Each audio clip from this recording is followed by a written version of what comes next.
Assalamualaikum warahmatullahi wabarakatuh. Bismillahirrahmanirrahim. Rabbi shrah li sadri wa yassir li amri wahlul 'uqdatam min lisani yafqahu qawli.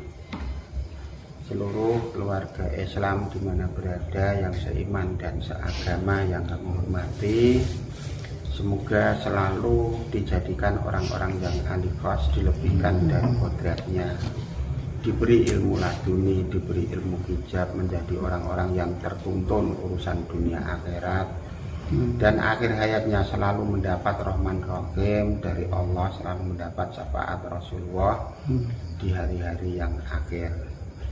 Semoga bisa diterima di sisi Allah mulai dunia sampai akhirat. Al-Fatihah.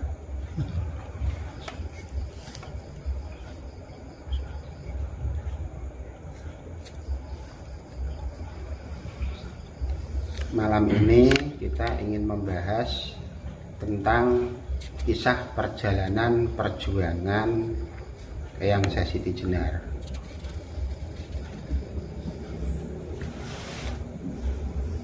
Perjuangan Eyang Siti Jenar, emang segala perilaku perjalanannya bisa dianggap orang yang nyeleneh, orang yang aneh. Maka dia sampai dikenal dengan sebutan wali sesat. Itu masa dulu. Sebab apa? Ilmunya kita semua belum menjangkau, belum tahu arah dan tujuan yang dibawa oleh Eyang Siti Jenar. Sebenarnya Eyang Siti Jenar itu semuanya kisahnya hampir sama dengan kisah Rasul. Maka dia bisa disebut waliullah atau mursyid, sebab dia kisah demi kisahnya itu hampir mutlak sesuai dengan kisah Rasul. Dia cara mengambil perjalanan kisahnya yaitu adalah dengan menggunakan jalan akhlakul karimah, tata cara yang santun. Semuanya perjalanannya dalam bentuk siri. Dia tidak suka dalam bentuk riya. Kalau zaman sekarang riya itu termasuk menggunakan doa-doa yang dikeraskan. Tapi mungkin zaman dulu kan juga belum ada suara-suara yang dikeraskan. Tapi intinya dari pesan ini, dia tidak suka menyampaikan ilmu-ilmu dengan suara nada yang keras. Dalam bentuk sholat pun juga tidak menggunakan bahasa yang keras. Di dalam dakwah pun dia tidak menggunakan bahasa-bahasa yang keras, melainkan dia menggunakan teori-teori yang sangat akhlakul karimah dan santun. Di dalam bentuk pesannya seperti itu, maka kita bisa mengambil intisari dari perjalanan ini. Dia tidak suka dalam bentuk dakwah ketenaran. Dia juga tidak mau dikenal supaya menjadi syiar, menjadi tenar. Dia itu tidak mau, apa adanya. Maka dia mengambil lokasi di pantai Jawa Utara. Itu sebab penduduknya sangat kecil. Terus dia mengambil jalan dakwahnya juga di tempat-tempat yang sangat kecil, tidak di tempat keramaian. Dia mempunyai resep yang agak beda. Jadi intinya dia itu tidak suka dalam bentuk syiar dan riya, melainkan dia berdakwah itu hati ke hati. Yang dimaksud dakwah hati ke hati, dia terlalu tidak mengejar banyak perkumpulan, tapi bentuknya dia itu dakwahnya itu intern. Istilahnya dia itu pendekatan diri, tidak dalam bentuk orang banyak. Jadi untuk memasukkan teori Islam beda. Tapi kalau yang Sunan Kalijaga enggak, dia langsung menggunakan seni supaya tenar, supaya mendapat peserta yang sangat banyak. Maka sampai sekarang pun masih banyak menggunakan teori seperti itu, tidak salah. Semua ada tuntunannya, semua ada yang ditiru. Jadi tidak usah menyalahkan satu sama lain. Terus yang sebenarnya gimana? Ya tinggal pilih sebatas hati nurani kita, mengikuti yang mana, sah-sah saja. Nanti yang menentukan Allah, intinya di situ. Jadi kita tidak boleh mengganggu satu sama lain. Yang penting masih dalam batasan sama-sama Islam, menjalankan sunnah Rasul dan Al-Quran, intinya di situ.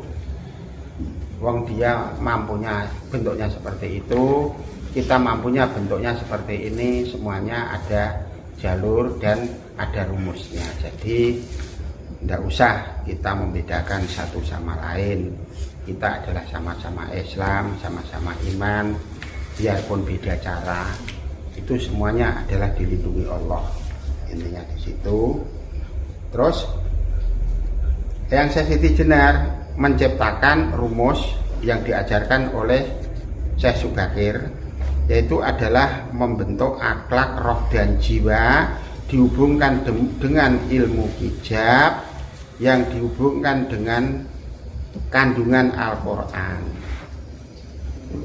Maka intinya kandungan Al-Quran itu kalau dirumuskan di dalam ilmu hijab, tidak ada yang lepas. Semuanya untuk mencari arah kandungan Al-Quran, dia menggunakan rumus ilmu hijab. Maka dia sampai mencapai titik alam ke alam. Itu karena Al-Quran dibahas dan dihayati dengan yang seluas-luasnya. Al-Quran tidak sedangkal apa yang ditulis, melainkan iman itu adalah sepenuh alam. Al-Quran juga sepenuh alam. Sebab alam semesta itu diringkas menjadi Al-Quran. Maka kita kalau ingin mencapai Rahman Rahim Allah juga harus bisa menciptakan kandungan Al-Quran yang ditulis oleh Rasul-Rasul Allah. Itu dimasukkan dalam hijab roh dan jiwa kita masing-masing, disatukan menjadi ilmu yang bermanfaat urusan dunia akhirat. Semuanya harus diserap, semua harus dipelajari dengan cara yang sangat luas, dengan cara-cara kebenaran adalah 1000 jalan, tapi nanti Allah yang menentukan. Maka intinya ilmu apa saja itu perlu dipelajari. Yang penting ada rumus dan dasar dari sunnah Rasul maupun dari kandungan Al-Quran. Sebab ilmu hijab yang kita sampaikan tadi semuanya itu terkandung di dalam ayat-ayat Al-Quran semua. Ilmu hijab itu sebenarnya bukan ilmu memakai busana, tapi ilmu hijab itu adalah pintu atau batasan. Jadi orang-orang yang dimaksud mengenal ilmu hijab itu adalah ilmu-ilmu batasan. Jadi alam ke alam juga ada batasan, maka ada ilmu hijab mayit, hijab kubur, ada ilmu hijab yang kita bawa di dalam roh dan jiwa. Itu semuanya menggunakan pintu yang disebut pintu hijab. Bukan hijab busana teman-teman kita, nanti malah salah arti. Yang dimaksud ilmu hijab di sini yaitu adalah ilmu batasan. Yang namanya arah itu harus ada batasan. Islam juga ada hijabnya. Kalau Islam tidak ada hijabnya, dan nanti arahnya kemana? Padahal Islam itu sangat luas. Kalau tidak ada batasan-batasan atau rambu-rambu, kita akan kebablasan. Intinya di situ. Maka ilmu hijab itu dirumuskan oleh Eyang Syekh Siti Jenar, bersumber dari Eyang Syekh Subakir, langsung dipesankan kepada kita semua. Semoga menjadi ilmu yang bermanfaat. Betapa pentingnya ilmu hijab yang dibawa oleh Eyang Syekh Siti Jenar, yang dipesankan pada kita semua, harus dipelajari secara real, secara detail. Nah, yang untuk memisahkan perbedaan tingkatan makom itu sebenarnya adalah ilmu hijab yang kita sebut tadi.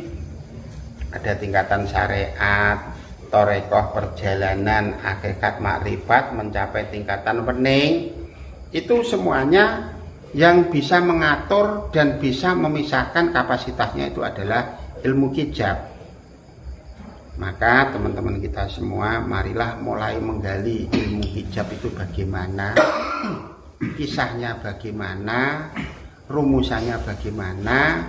Kita harus mulai belajar, sebab itu adalah ilmu, batasan-batasan ilmu untuk mencapai makom atau peringkat yang sangat tinggi itu melalui pelajaran tersebut.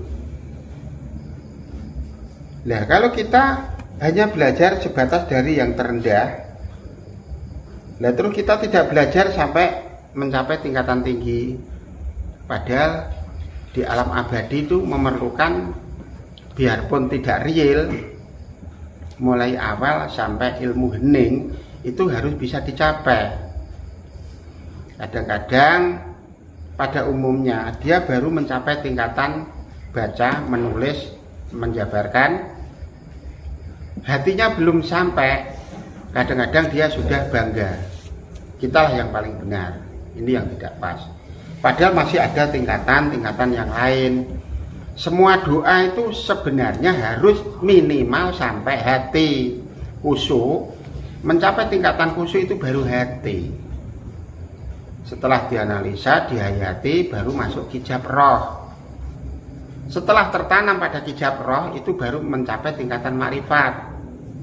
Setelah mencapai tingkatan makrifat, itu masih ada tingkatan wening atau hening sejati. Orang tersebut sudah bisa mencapai melihat alam ke alam yang tanpa batasan. Itu semuanya ada rumus dan ada kuncinya. Ada jalan perjalanannya, bisa dipelajari semua. Maka teman-teman kita semua jangan sekali-kali memudahkan kata mustahil. Ilmunya kita dicapai dulu. Setelah mencapai titiknya, baru ngomong seenaknya, bisa. Tapi kalau sudah mencapai tingkatan tersebut, mulut seolah-olah terkunci. Soalnya takut dikatakan orang yang sombong. Intinya di situ. Padahal Islam yang namanya kata sombong itu sangat dibenci Allah. Saya kira kisah perjalanan yang Syekh Siti Jenar bentuknya seperti itu. Jangan sekali-kali dianggap wali sesat. Kita yang tidak mencapai penjabaran ilmunya. Saya kira cukup sekian. Wassalamualaikum warahmatullahi wabarakatuh.